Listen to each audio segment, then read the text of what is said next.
So hello जी, good morning, नमस्कार, आप सभी का स्वागत है फिर से मेरे स्नेप ब्लॉग में। तो दोस्तों आज हमारे गांव में एक और शादी है नवल भाई की, जो कि दोस्तों उनका घर वहाँ पर है, इस साइड पे है।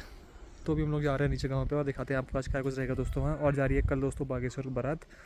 तो अगर टाइम निकला दोस्तों कल हम बारात में जाएंगे तो वो भी दिखाएंगे आपको। फिलहाल दोस्तों हम निकलते हैं यहाँ से सीधे संगीत की और दिखाते हैं आपको वहाँ क्या कुछ तैयारी हो रही है और क्या कुछ चल रहा है। चलो आज आपको दिखाते हैं एकदम प्रॉपर हमारी कुमाऊनी संगीत। और मौसम की बात करूँ फिलहाल तो मौसम हो रखा है एकदम मस्त धूप वाला, ठीक है, मस्त बादल खिले हुए हैं। और वहाँ से मेरे साथ आ रहा है अभी पीयूसी भाई, ये देखो ये यहाँ पर है पीयूसी भाई हमारे, तो ये आ रहे हैं हमारे साथ।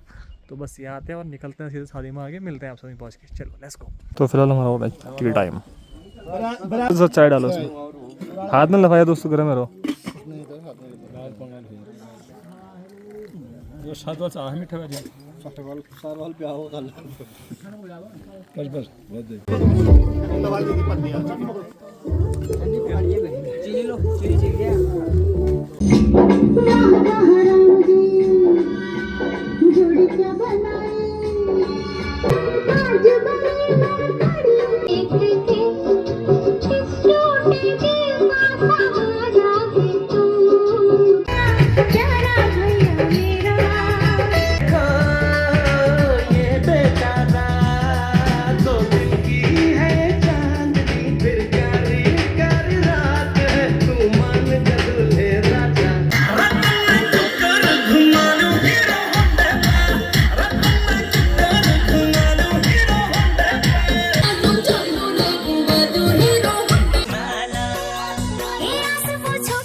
किरण्या